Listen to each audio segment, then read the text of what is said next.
आप सभी का स्वागत करता हूं आपके अपने YouTube channel MPPSC JP study में। जैसा कि आप सभी लोग जानते हो एमपीपीएससी 2022 का रिजल्ट जनवरी 2025 को आया था, तो जिसमें कि डीएसपी के पद पे विनय डहरवाल सर का सिलेक्शन हुआ था और जिनको आप सभी लोग जानते हो लगभग इनके सिलेक्शन को 5-6 महीने हो चुके हैं। तो आप सोशल मीडिया पे अभी तो अच्छी खासी एक्टिव हैं और आपके बारे में धन्यवाद राजीव भाई। सबसे पहले तो आपने मुझे इनवाइट किया और आपने मुझे मौका दिया आपसे बात करने का, लोग आपके जो ऑडियंस है, जो हमारी एमपीपीएससी का ऑडियंस है, उनसे बात करने का। आपने पूछा कि मेरे अपने बारे में बताइए। तो सर, जैसा मेरा नाम है विनय डहरवाल, मैं 2019 से लगातार एमपीपीएससी की तैयारी कर रहा हूँ। मैं बालाघाट जिले से आता हूँ। वहाँ पे एक कान्हा नेशनल पार्क है जो कि विश्व प्रसिद्ध है, वहाँ से मेरा संबंध है। और 2019 से जब मैं तैयारी कर रहा था तो हर बार मेरा इंटरव्यू रहा है और फाइनली 2022 में मेरा एज अ डीएसपी में सिलेक्शन हुआ है। सर, जैसे कि आपने कान्हा नेशनल पार्क के बारे में कहा, उसके बारे में कुछ 2-4-5 फैक्ट्स जो बच्चे देख रहे हैं तो उनकी पढ़ाई होती रहे साथ में। जी सर, कान्हा नेशनल पार्क जो एरिया वाइज है सबसे बड़ा नेशनल पार्क है। 1955 में ये नेशनल पार्क बना था, 1973 में एज अ टाइगर रिजर्व में शामिल हुआ था। ये अपने प्राकृतिक सौंदर्य के लिए जाना जाता है। इसका मध्य प्रदेश का या फिर देश का सबसे पहला जो नेशनल पार्क है जिसका मस्कट जारी हुआ था वो कान्हा नेशनल पार्क ही है। उस मस्कट का नाम था बोरसिंगा बारासिंगा। रोहन चक्रवर्ती के द्वारा इसको जारी किया गया था। आपकी तैयारी बहुत अच्छी है, आपको याद है रोहन चक्रवर्ती द्वारा बनाया गया था। सर, जैसे कि जो आज हमारी सभी जो व्यूअर्स हैं उनको बताते हैं कि हमारी जो आज वीडियो का मकसद है, जो मुख्य मकसद है एमपीपीएससी 2025 जिनका मेंस था अभी, तो वो डेट बढ़ गई तो वो किस तरीके से प्रिपेयर करें, और साथ ही में जिनका 26 में भी जो प्री मेंस है तो वो लोग किस तरीके से बात करते हैं। तो लेकिन उससे पहले छोटा सा सबसे पहले सर, जैसे कि आपकी जर्नी थी तो आपने जो समस्या को फेस किया तो उनके बारे में, और सबसे महत्वपूर्ण कि आप इस फील्ड में आए कैसे। जी सर, देखिए जब हम तैयारी स्टार्ट करते हैं उससे पहले हम काफ़ी लोगों से बात करते हैं, खुद को जानते हैं कि क्या हमें करना चाहिए। तो वैसे ही मैंने भी किया था।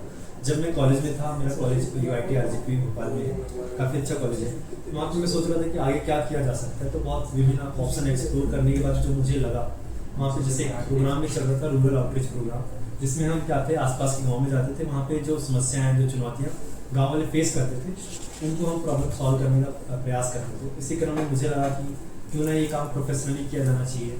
इसीलिए मैंने सोचा फिर क्या कर सकते हैं। तो 2 ऑप्शन आए थे, या तो आप SSC की तरफ जा सकते हैं या फिर सिविल सर्विसेज की ओर बढ़ सकते हैं। सिविल सर्विसेज की ओर मेरा ज़्यादा झुकाव रहा। फिर उसमें भी UPSC या MPPSC। मुझे लगा कि मैं मध्य प्रदेश का रहने वाला हूँ और इसका सिलेबस काफ़ी अच्छा है, और MP के बारे में जानना किसको पसंद नहीं है, खुद के राज्य के बारे में जानना। तो मुझे लगा कि MPPSC की तैयारी करनी चाहिए। इसलिए सर मैंने MPPSC की तैयारी 2019 में ही स्टार्ट की थी। सर, जैसे कि आप इंदौर आए, तो आपका इंदौर आना कब रहा था? मैं 2019 में ही इंदौर आया था। लॉकडाउन से पहले? जस्ट लॉकडाउन के पहले आया था और कुछ दिनों तक मैं रहा था इंदौर में। उसके बाद लॉकडाउन हो गया था। फिर आफ्टर लॉकडाउन जब 20 था पहला, तब मैं 20 दिन इंदौर आया था।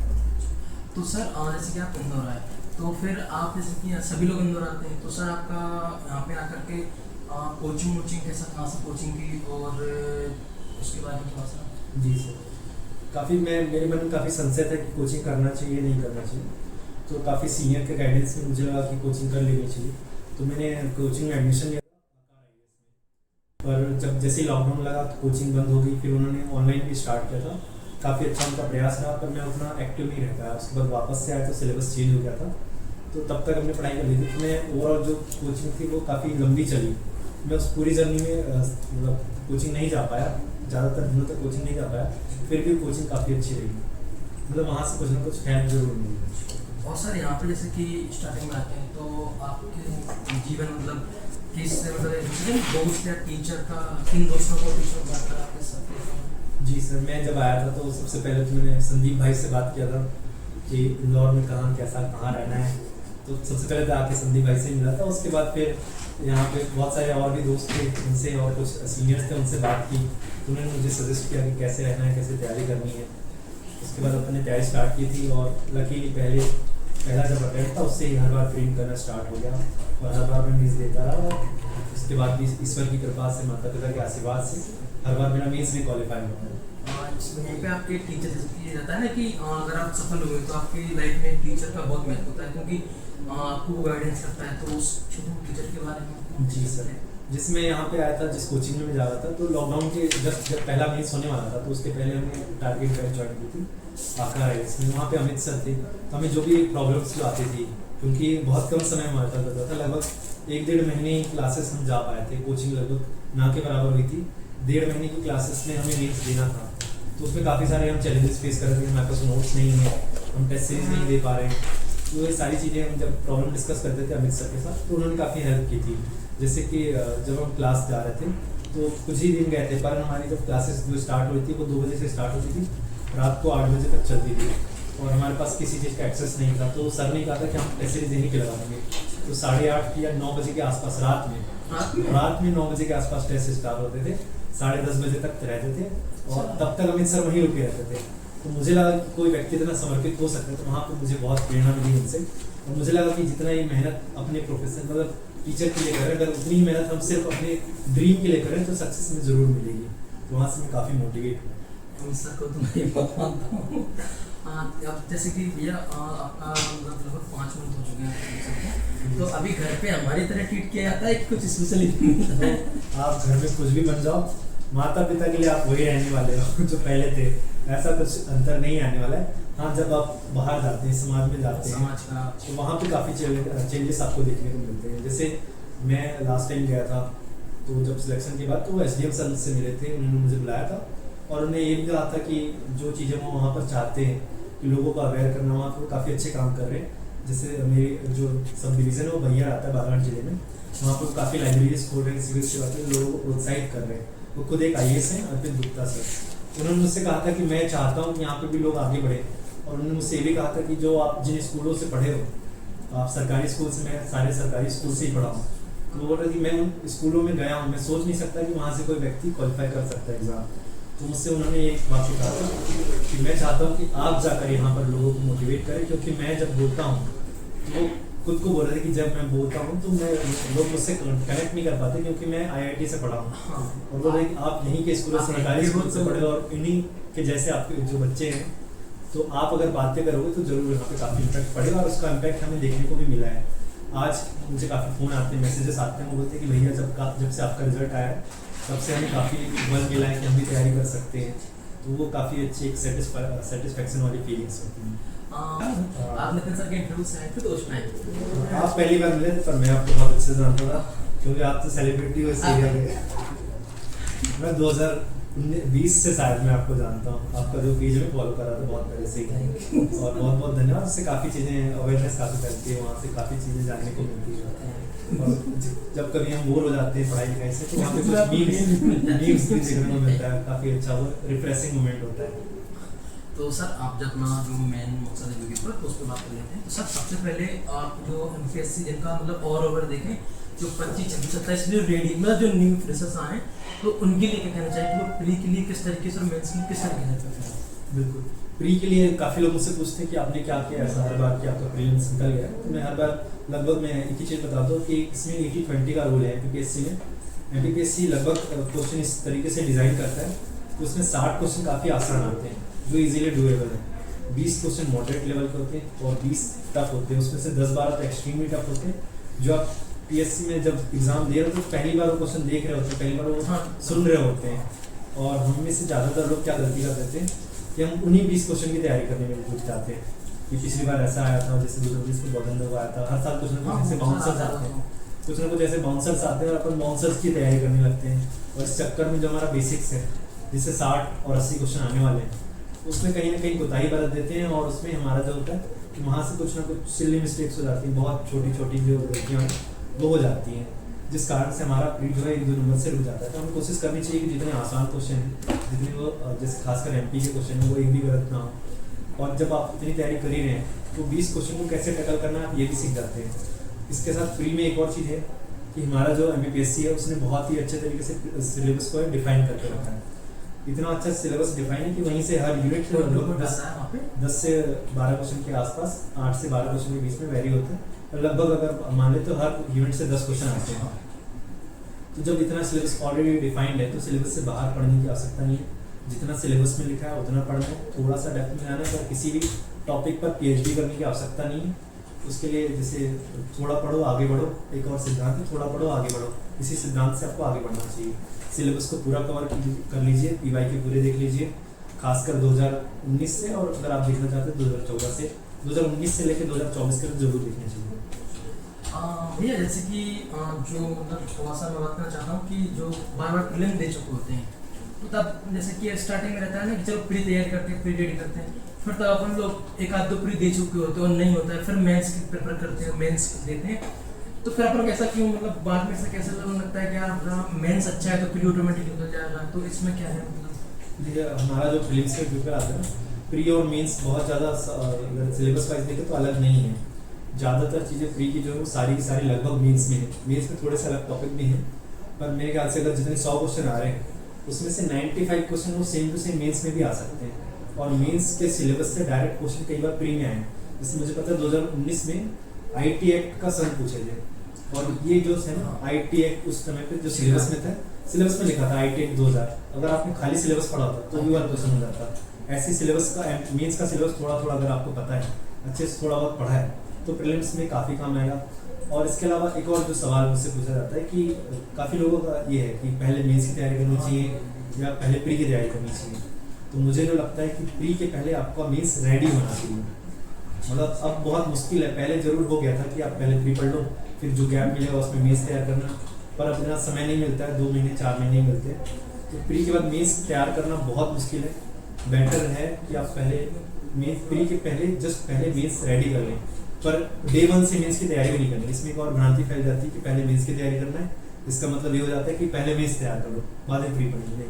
मुझे जो लगता है कि सबसे पहले तो खुद को प्रिपेयर करना चाहिए, खुद को प्रिपेयर करना है कि सिलेबस क्या है, हमें कैसे इसको टैकल करने वाले हैं, PYQ में क्या पूछते हैं, प्री क्या होता है, मेंस क्या होता है, सिलेबस में कौन कौन से सब्जेक्ट हैं, MP में क्या पढ़ना है, हिस्ट्री ज्योग्राफी में क्या पढ़ना है। सिंपली एक दो महीने की ये जर्नी है, उसमें 1-2 महीने में खुद को प्रिपेयर करो, उसके बाद मेंस तैयार करो, फिर जैसे जिस दिन नोटिफिकेशन आएगा उस दिन से प्री की तैयारी करो। भैया यहीं पे जैसे कि एक कोई फ्रेशर बच्चा है, तो उसको मैक्सिमम में मिनिमम कह सकते हैं कि उसको कितने साल का, मतलब उसको जैसे कि जो 12th पास का बच्चा है तो उसको कब से, जैसे कि उसको ये मान के चलो जैसे 2025 है, किसी ने भी 12th पास की जैसे कि जस्ट, तो उसको जैसे कि उसको लगभग 3 साल के पहले लगा, तो उसको कब से PSC की प्रिपरेशन चालू अभी से कर दिया, फिर थोड़ा गैप देके तो थोड़ा उस पर नए बच्चों को? जस्ट अगर आपने 12th पास की अभी, तो मुझे नहीं लगता है कि आपको तुरंत ही इस तैयारी के फेज में कूद जाना चाहिए।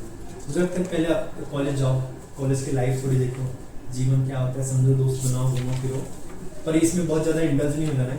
1-1.5 साल तक करो, फिर जब आपका फाइनल ईयर हो तो उसके 1 साल से पहले से, मतलब जब आप 21 होने वाले हो तो आप 19 साल से तैयारी स्टार्ट करो। जब आपको 19वां साल चल रहा है तब से आप तैयारी स्टार्ट कर दो, क्योंकि इसकी तैयारी अपने आप में बहुत लेंदी है। लगभग 18-19 महीने आपको बहुत बेसिक से बहुत धीरे धीरे अगर तैयार करना है तो 18 महीने का समय आपको चाहिए होगा। तो जैसे ही 18 महीने का समय हुआ और 6 महीने जस्ट प्री के पहले 6 महीने पहले से आप तैयारी एकदम उस फेज में स्टार्ट कर दी कि अब हमारा तो देना ही है, और लक्ष्य ये होना चाहिए कि एक ही बार देना है, यही पहला प्रयास है, यही अंतिम प्रयास है, और पहली बार में सिलेक्शन लेकर जाना है। तो जो फ्रेशर्स आ रहे हैं मेरी उनसे यही विनती है कि आप एकदम से ना कूद जाएं, क्योंकि बहुत लंबा अगर आप तैयारी करते हैं तो फिर बाद में क्या होता है, बोरियत आने लगती है। तो इसलिए मुझे लगता है कि आप 1-1.5 साल का बढ़िया एंजॉय करें, फिर 1-1.5 साल बाद पूरी शिद्दत से तैयारी स्टार्ट करेंगे। तो जैसा कि जो बच्चे नए आए हैं जिनको 2025 में सिलेक्शन, मतलब जो 12th पास किए हुए हैं, तो उनके लिए यही है कि अभी 1 साल तक मौज मस्ती करो, आओ घूमो बढ़िया, उसके बाद में लास्ट के 2 साल, क्योंकि 18 मंथ समथिंग उसमें लगते हैं, स्टार्टिंग के 6 महीने समथिंग फ्री में लगते हैं, उसके बाद में मेंस में लगते हैं, फिर नोटिफिकेशन आ जाता है, उस वक्त प्रीलिम्स में लग जाते हैं।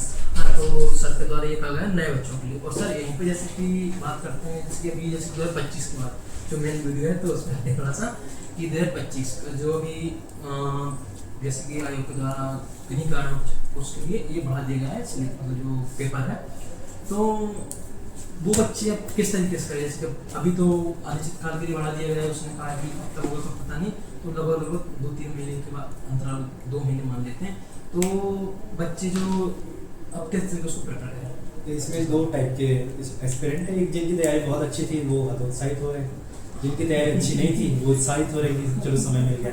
तो मुझे लगता है कि इसमें हतोत्साहित और उत्साहित नहीं होना चाहिए, ये आपको समय मिला है खुद को दोबारा अच्छे से प्रिपेयर करने के लिए। जिनकी तैयारी अगर नहीं थी वापस से अपनी तैयारी बहुत अच्छी कर सकते हैं, जिनकी तैयारी बहुत अच्छी थी वो अपनी तैयारी को और धारदार कर सकते हैं, ताकि कुछ ना चूके, एकदम से जो भी है एकदम पिन पॉइंट आपका लोकेशन टारगेट जो है वो अचीव हो जाए।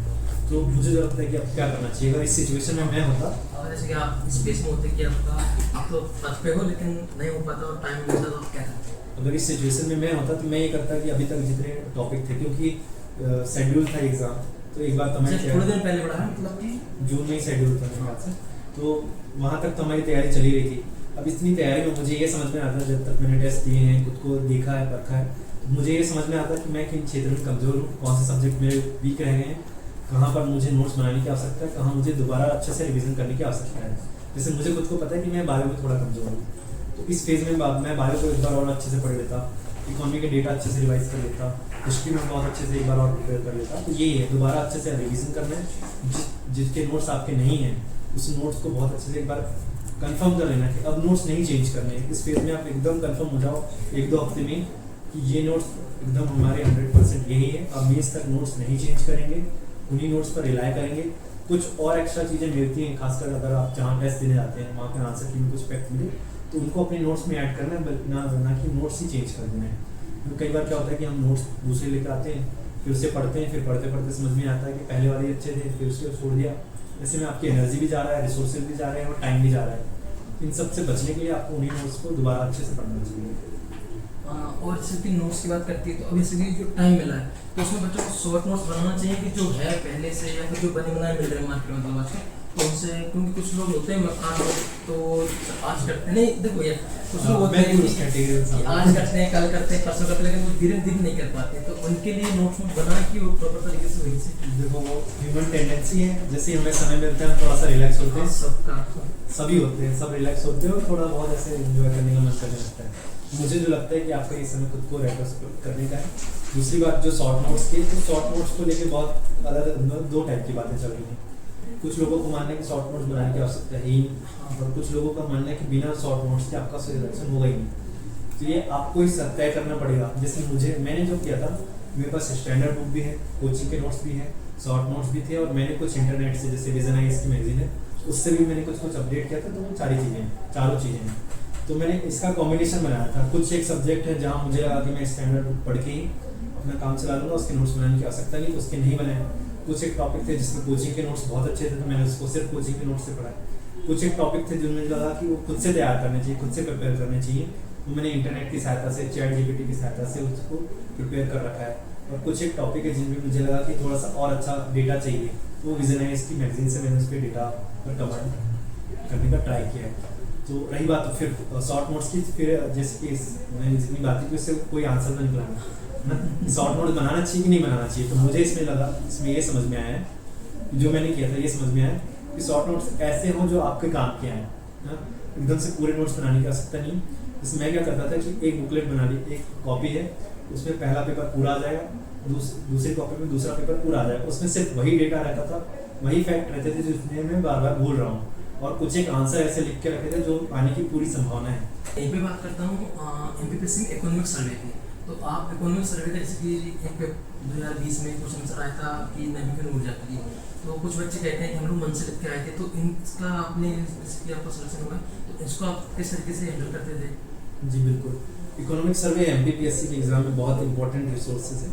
इसमें सबसे पहले अगर बात करें तो प्रीलिम्स में 2025 का भी प्रीलिम्स हुआ है, उसमें 12 से 15 क्वेश्चन, 14 क्वेश्चन एकदम डायरेक्ट पूछे गए थे, बिल्कुल डायरेक्ट इकोनॉमिक सर्वे से प्रीलिम्स में आया। और 2024 में और 23-22-23 में लगभग 80-90 नंबर का डायरेक्ट इकोनॉमिक सर्वे से मेंस में क्वेश्चन आते हैं। तो मुझे लगता है बहुत ज़्यादा इंपॉर्टेंट इकोनॉमिक सर्वे, खासकर एमपी का इकोनॉमिक सर्वे, और इसके लिए हम प्रयास भी कर रहे हैं। कुछ ही दिनों में हम जो हमारा टेलीग्राम चैनल है उस पर इकोनॉमिक सर्वे के नोट्स हमने प्रिपेयर कर लिए, जल्दी आपके साथ भी शेयर कर देंगे। जैसे कि सर ने बताया टेलीग्राम चैनल, तो इनका पिनाका स्टडी सर्कल के नाम से एक मेंटरशिप प्रोग्राम है, और प्लेटफॉर्म ऑनलाइन सभी मिल जाएंगे। तो इनके द्वारा उन्हीं के लिए स्पेशली, जब आप देख सकते हो कि पिछली बार प्रीलिम्स में भी लगभग 10 से 12 क्वेश्चन उसके आए थे, सीधा उठ के आए थे। जिनके सही निकले तो उनका प्री क्वालिफाई था, जो नहीं हुआ था उनका नहीं था। तो आप टेलीग्राम पे स्पेशली बताया था ना, टेलीग्राम पे स्टडी पिनाका स्टडी सर्कल के नाम सर्च करोगे तो आपको इनका चैनल मिल जाएगा, जिसपे आपको जो भी इकोनॉमिक सर्वे तो सभी के नोट्स अपडेट वाले आपको मिल जाएंगे। सर आगे मैं बात करता हूँ आपसे कि 2026 के लिए थोड़ा सा स्पेशली मतलब अपने ऑल ओवर बात कर लिए, 25 बच्चों के लिए बात कर लिए, इस 2026 बच्चों के लिए बात करते हैं। तो जिनका प्रीलिम्स है और इनका मेंस भी रहेगा आगे, तो वो किस तरीके से स्टार्ट करें? तो 2026 में जो प्रीलिम्स होना है उसकी संभावना है जनवरी या फरवरी में प्रीलिम्स हो जाएंगे। फरवरी में मान के चलो अगर प्रीलिम्स हो रहा है तो मुझे लगता है उसका सितंबर अक्टूबर के आसपास नोटिफिकेशन भी आ सकता है, दिसंबर में। पर अक्टूबर के आसपास, जैसे लास्ट टाइम हुआ था कि अक्टूबर में आयोग ने डेट दे दी थी कि 16 फरवरी को पेपर है, वैसे ही आप मान के चलो कि अक्टूबर में आपको पता चल जाएगा प्रीलिम्स है। तो जिस दिन आपको पता चल रहा है अक्टूबर मान के चलो, कट ऑफ डेट मान लिया अगर अक्टूबर है, उस दिन से आप खाली प्रीलिम्स की तैयारी करें, सिर्फ और सिर्फ प्रीलिम्स की तैयारी करनी है। ज़्यादा से ज़्यादा एमसीक्यू प्रैक्टिस करने हैं, पीवाईक्यू का एनालिसिस करना है, पीवाईक्यू सॉल्व करने हैं। बहुत सारे पीवाईक्यू क्वेश्चन रिपीट हो जाते हैं। जैसे राष्ट्रपति का आज से एक क्वेश्चन आया था 2020 में, हाँ, सेम क्वेश्चन 2021 में भी आया था, और बहुत सारे लोग ऐसे थे कि जिन्होंने 2020 में भी गलत किया था और 21 में भी गलत कर दिया था, फिर बोलते कि हमारा 1-2 क्वेश्चन से रह जाता है, तो भैया पीवाईक्यू तो देखना पड़ेगा ना। तो जैसे मैंने वो क्वेश्चन गलत नहीं किया था और 2021 का निकल गया था। मेरे आप लगातार इतना 6 मतलब लगातार 6 प्रीलिम्स दिए, 6 प्रीलिम्स निकले और 6 मेंस, 6 मेंस निकले और 4 इंटरव्यू।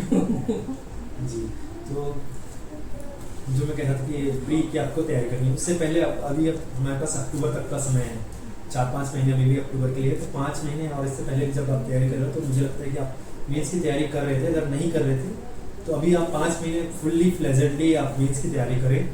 मेंस में खासकर एक बार हिंदी ज़रूर पढ़ लें, तो हिंदी काफ़ी ऐसा सब्जेक्ट है वो आपको ऊपर भी पहुंचा सकता है और नीचे गिरा भी सकता है। हम लोग कहते हैं कि लास्ट के जो पेपर्स रहते हैं दो कि आपको या तो सिलेक्शन या अंदर या बाहर, और पोस्ट लेने में भी मदद करते हैं कि तो उसके अलावा जीएस में जितने भी हमारे सब्जेक्ट है उसको कम से कम एक बार आपको रीड करके हो जाना चाहिए। अगर जिन सब्जेक्ट के आपको लगता है कि नोट्स बनाने चाहिए तो उन सब्जेक्ट के नोट्स भी बन जाने चाहिए अगले 4-5 महीने में। जैसे कि अभी आपने बोला 4-5 महीने की कोई टेस्ट सीरीज बेस लगा सकते हैं कि सेल्फ करना चाहिए? टेस्ट में मतलब टेस्ट सीरीज उतना मैथ रहता है, इंटरेस्टिंग मेंस। जी बिल्कुल, टेस्ट सीरीज में देखो फिर कुछ 2 टाइप के लोग हैं जिनकी पहले से तैयारी है, जो ऑलरेडी लगातार मेन सीरीज दे रहे हैं, मुझे लगता है कि उनको टेस्ट सीरीज लगा देनी चाहिए। और जो पहले अगर फर्स्ट अटैम्प्ट है जिनका, मुझे लगता है एक बार खुद को प्रिपेयर कर लेना चाहिए और टेस्ट वीकली मतलब मंथ में 1-2 बार जाके आप टेस्ट दे सकते हैं। बहुत ज़्यादा आपको टेस्ट देने की अभी आवश्यकता नहीं है, क्योंकि आपको प्रैक्टिस तो बाद में करनी है, बिना प्रैक्टिस के तो होगा नहीं। पर अभी आपको कंटेंट पे काम करना चाहिए। अभी आप इतना कंटेंट और नोट्स और एकदम सॉलिडिफाई कर लीजिए, दोबारा फिर आपको सोचना ना पड़े। फिर जिसमें आपका ब्रेन करता है डे 2 से आप टेस्ट सीरीज ज्वाइन कर लीजिए, टेस्ट दीजिए, बार बार प्रैक्टिस कीजिए, अच्छे से बार बार रिवीजन कीजिए। उस टाइम पे फिर कंटेंट इकट्ठा करने के पीछे ना भागते हुए अभी जितना भी भटकाव है वो सब अभी खत्म कर लीजिए। जितना भी कंटेंट आपको चाहिए, नोट्स चाहिए, सब अभी एकदम कर लीजिए। उसके बाद मीन्स जैसे आप एकदम से जैसे फ्री करता है आपका, तो सीधे मीन्स में बैठ रहिए। और हम आपके लिए सर के साथ में यूपीएससी प्रीलिम्स 2026 के लिए भी वीडियो लाएंगे, स्पेशली किस तरीके से करना है। नहीं उस टाइम पर बनाएंगे बच्चों के लिए कि मतलब इसलिए कि 26 के बच्चे जो 4 महीने पहले, तो आप सभी के लिए 4 महीने पहले वीडियो लाई जाएगी कि किस तरीके से प्रीलिम्स तैयारी करना है, कहाँ से क्या पढ़ना है, क्या नहीं पढ़ना है, प्रॉपर तरीके से आपके लिए लाई जाएगी। और थोड़ा सा और आगे बात करते हैं अपन यहीं पे जो 23-24 का इंटरव्यू है, तो सर आप 4 इंटरव्यू दे चुके हैं। तो कुछ बच्चे रहते हैं कि मेंस भी लगातार लिख रहे हैं, फिर इंटरव्यू जाकर रुक जा रहे हैं, उनके लिए आपका कहना चाहिए? और इंटरव्यू के लिए तैयारी किस तरीके से, अभी टाइम ये लगभग 1 महीना, तो वो किस तरीके से तैयारी जो मुझे समझ में आया 3-4 बार इंटरव्यू देकर, मुझे लगता है कि वहाँ पे अल्टीमेटली आपका कॉन्फिडेंस चेक होता है। आपसे वो जानना चाहते हैं कि अगर आपको पोस्ट दे दी जाए तो आप क्या उसे संभाल पाओगे, आप कैसे अपने मैसेज को कन्वे करते हैं, आपसे जो पूछा जा रहा है आप उस तरीके उससे किस तरीके से सामने को प्रेजेंट करें ताकि सामने तक मैसेज कन्वे हो जाए। आप अपने से बड़ों से कैसे बात करेंगे, आपके जो कनिष्ठ हैं, जो आपके अधीनस्थ कर्मचारी, उनसे आप कैसे बात करेंगे, उनसे बात करके फिर उनसे काम कैसे करवा सकते हैं, मतलब साथ में जो समन्वित कार्य संस्कृति है उसे कैसे आप बढ़ावा दे सकते हैं। तो यही बस वो जानना चाहते हैं। बहुत सारे लोग कहते हैं नॉलेज का टेस्ट नहीं है, तो मैं भी इस बात को मानता हूँ, परंतु ये कहा जाए कि नॉलेज का टेस्ट नहीं है पर आपको कॉन्फिडेंस चाहिए, तो बिना पढ़े आपको कॉन्फिडेंस आएगा नहीं। कॉन्फिडेंस के लिए आपको एक बार पढ़ना ही पड़ेगा। बहुत अच्छे से पढ़ाई कीजिए, साथ में जितना जो एग्ज़ाम है यूपीएससी का वो पूरा प्रैक्टिस बेस्ड है। प्रीलिम्स में आपको प्रैक्टिस करनी है एमसीक्यू की, मेंस में आंसर राइटिंग की और इंटरव्यू में बोलने की। जितना आप बोलने की प्रैक्टिस करोगे उतने ही आपके शब्द निखरेंगे, आपका व्यक्तित्व निखरेगा, आपका जो बात करने का तरीका है, जो आपका मैसेज कन्वे करने का जो शब्द चयन है वो सुधरेंगे और निश्चित ही आपको सफलता जरूर मिलेगी और अच्छे अंकों से आप इंटरव्यू में चयनित भी होंगे। यहीं पे थोड़ा सा आपका जो आपने जैसे आप लोग देख सकते हो पिनाका स्टडी सर्कल के नाम से इनका एक मेंटरशिप प्रोग्राम है, तो इसके बारे में थोड़ा सा कैसा क्या है थोड़ा बच्चों को बताएंगे कि कैसे जुड़ सकते हैं इससे। जी सर बिल्कुल। इससे जब हमारा सिलेक्शन हुआ तो दीपक भैया उनसे मैं बस कुछ ही दिनों के लिए मिला था, कुछ ही दिन नहीं कुछ ही मिनट में मिला था। और सिलेक्शन के बाद हम एक दूसरे का नाम भी बहुत अच्छे से नहीं जानते थे। उनका फ़ोन है, बस नंबर से था, उनका फ़ोन आया कि भैया आपका फ़ोन तो बढ़िया है, बढ़िया किसी को बुलाई। फिर बातें और आगे बढ़ी तो बोले कुछ करते हैं। तो हमारा फिर एक सेम पेज पर आया कि हम ऐसा कुछ करेंगे, जितने चैलेंजेस हमने फेस किए हैं आज तक उसको हम लोगों तक जो है वो पहुंचाएंगे कि कैसे आप उन चैलेंजेस से बाहर निकल सकते हैं। इसके लिए एक इनिशिएटिव लिया है हमने। कोई कोचिंग नहीं खोल रहे, हमारा बस फ्री मेंटरशिप प्रोग्राम है। हम जो सिलेक्टेड कैंडिडेट्स, हमारे साथ और भी बहुत सारे सिलेक्टेड कैंडिडेट्स जुड़े हैं जो मदद करना चाहते हैं। तो हमने एक साझा मंच तैयार किया जो स्टूडेंट का ही मंच है, स्टूडेंट के द्वारा ही है, एस्पिरेंट के लिए ही और एस्पिरेंट के द्वारा ही बनाया गया है। तो एस्पिरेंट के बीच में जो उनको समस्याएं आती है, जैसे हमने अभी क्या किया कि प्री और मेंस में बहुत समस्या आती है लोगों को, तो हमने एक टेस्ट शेड्यूल बनाया है। तो हम जो है हर सैटरडे को एक लाइब्रेरी हमारे पास है, पिनाका लाइब्रेरी, उसमें हम वो टेस्ट लेते हैं। काफ़ी सारे लोग हमारे साथ वो टेस्ट जुड़कर टेस्ट देते हैं। उसमें भी हमने लोगों को मोटिवेट करने के लिए ऐसा हम कर रहे हैं कि कुछ प्राइज़ दे दी जाए। तो ये भी हमारा इनिशिएटिव लगातार जारी है। इसके साथ साथ कुछ लोगों के पास हमारे पास है कि हमारे पास PYQ जो है टॉपिक वाइज नहीं है कि इस टॉपिक से क्या क्या पूछा गया था। जैसे मैं बोलता हूँ कि आप जब भी आप मुझसे पूछते हैं कि मेंस के लिए आप क्या टिप्स देना चाहोगे, मैं कहता हूँ कि आप जब भी आप बैठते हो टेबल पे पढ़ने के लिए, तो जो टॉपिक आप पढ़ रहे हो सबसे पहले उस टॉपिक में देखो कि आज तक क्वेश्चन क्या क्या पूछे गए। हाँ, जैसे कि मैंने भी मतलब मेरे दोस्त हैं तो मैंने से तो उनको बताया इसकी माल मतलब पठार आ रहे हैं, मतलब वहाँ से हर साल एक क्वेश्चन सर आ रहा है, मतलब वहाँ से मतलब पठार से मध्य प्रदेश के पठार उसमें 4 लिख के दिए उन्होंने और 4 से पूछ रहे हैं, वो बस नंबर चेंज कर देते हैं। तो वहाँ से हर साल आ रहा है। तो सर का कहना ये है कि हमेशा आपको देखना है कि किस टॉपिक से दिया है उसमें से कैसे क्वेश्चन चला रहा है, वो सीधा पूछता है। हाँ, तो हमें ये चैलेंज था कि कहाँ से मिलेगा, अभी तक कहीं पर ये अवेलेबल नहीं था। तो हमने सोचा कि हम ही मदद कर देते हैं। तो हमने एक बनाया PYQ जिसमें एकदम टॉपिक लिखा है उसके सामने हमने मार्किंग हटा दी कि 2 मार्कर 7 मार्कर। हमने देखा है कि उसमें से क्या क्वेश्चन आए हैं आज तक 2014 से लेकर 2024 तक उस पर्टिकुलर टॉपिक से क्या क्या क्वेश्चन पूछे गए हैं, आगे कैसे पूछे जा सकते हैं। तो वो डायमेंशन आपका क्लियर हो जाता है, उससे आपका पढ़ने का तरीका निश्चित हो जाता है कि इस तरीके से हमको आगे तैयारी करनी चाहिए। तो मुझे लगता है वो काफ़ी हेल्पफुल होगा, क्योंकि मैंने पर्सनली ऐसे ही तैयारी की है और मुझे और जिनका सिलेक्शन हुआ है बहुत सारे लोगों से मैं मिला हूँ, उनका भी सेम ही कहना है।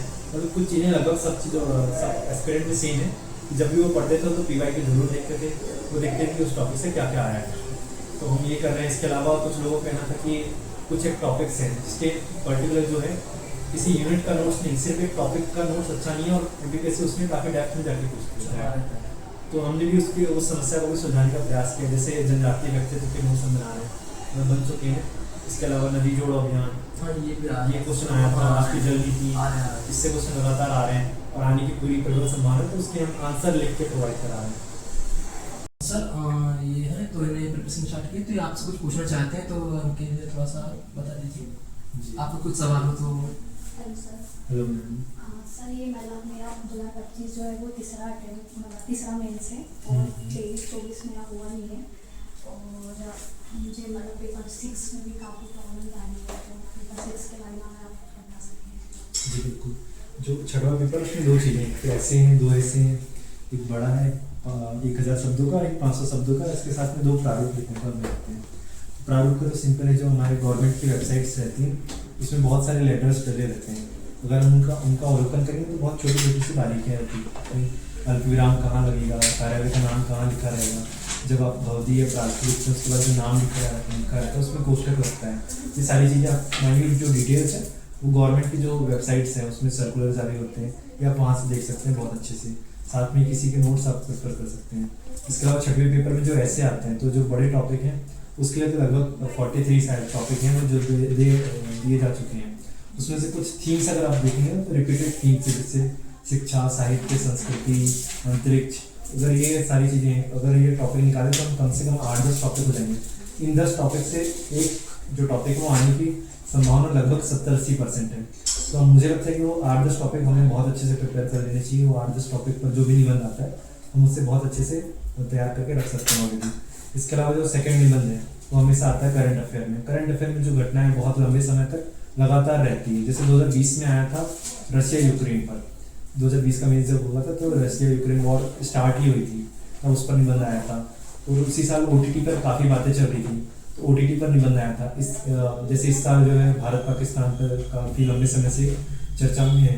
इसके अलावा भी जो भी न्यूज़ लगातार लंबे समय से चर्चा में रहती है वो वाले निबंध हमें तैयार करने चाहिए। इस तरीके से आप छठवां पेपर बहुत अच्छे से तैयार कर सकते हैं और बहुत अच्छे से परफॉर्म भी कर सकते हैं। सर जैसे मैं इंग्लिश मीडियम से हूँ तो उसमें बहुत इशू होता है सर पेपर 5 और 6 में। पेपर 5 और पेपर 6 बहुत इंपॉर्टेंट है, खासकर पेपर 5 इंग्लिश मीडियम वालों के लिए। तो ऐसा है कि अगर आप उसमें क्वालिफाई नहीं करते हैं, जैसे 200 नंबर का क्वेश्चन है, अगर आप उसमें 80 नंबर अगर नहीं लाए तो फिर आपकी कोई मतलब जितने GS में आपने जितनी मेहनत की है, जितना अच्छा आंसर लिखा, उसका कोई मतलब नहीं है। क्योंकि अगर आप हिंदी में क्वालिफाई डिस्क्वालीफाई हो गए तो आपका रिजल्ट में सिर्फ डिस्क्वालीफाई लिखा आता है। अभी तो खैर फिलहाल जैसे पूरा रिजल्ट आता नहीं तो आपका पता भी नहीं चलेगा क्यों डिस्क्वालीफाई हो गया। तो इसलिए हिंदी बहुत इंपॉर्टेंट है और हिंदी सिंपल सी है। हिंदी में जितने शब्द लिखे हैं उन सबकी अच्छे से तैयारी करते हैं, तो उस पर जितनी भी डेफिनेशंस हैं वो अगर हमारे पास लिखी रहेगी सारी तो हम अच्छे से उसको परफॉर्म कर सकते हैं। इसके अलावा कुछ चीज़ें वो प्रैक्टिस की हैं, जैसे प्रशासनिक शब्दावली है, ट्रांसलेशन है, पर्यायवाची शब्द है, विलोम शब्द है, अनेक शब्दों के लिए एक शब्द है। इसकी लगातार हम प्रैक्टिस करें। प्रैक्टिस ऐसे कर सकते हैं जैसे सुबह उठा, एक दिन पर्यायवाची देख लिए, एक बार पूरी लिस्ट एक बार देख ली, या फिर लिस्ट को बाद 2-3 टुकड़ों में बांट लिए। एक दिन उठे विलोम शब्द देख लिए, एक दिन उठे कहते हैं प्रशासनिक शब्दावली देख लिए। उस तरीके से आप लगातार उसको करते रहो। ऐसा नहीं कि आप चौथे पेपर के बाद 5वें पेपर के दिन जाओगे और देखोगे क्या करना है, उस तरीके से बहुत मुश्किल होगा। आपको डेली लगातार हिंदी की तैयारी करनी चाहिए। ऐसे 6वें पेपर में आप लगातार आर्टिकल पढ़ते रहो, जो न्यूज़पेपर आता है जैसे जनसत्ता हो गया या फिर दैनिक भास्कर हो गया, उसमें संपादकीय वाला कॉलम आता है। वहाँ से क्या होगा कि आपको हिंदी के अच्छे शब्द भी मिल जाएंगे, करंट का डेटा भी मिल जाएगा और निबंध शैली से रूबरू भी हो जाओगे। उसी प्रारूप में अपने को निबंध भी लिखना होता है। मुझे लगता है अगर आप पेपर 5 और पेपर 6 के लिए ऐसा फॉलो करते हो तो डेफिनेटली बहुत स्मूथली आप उसको कवर कर सकते हो और अच्छे नंबर भी गेन कर सकते हो। Thank you sir.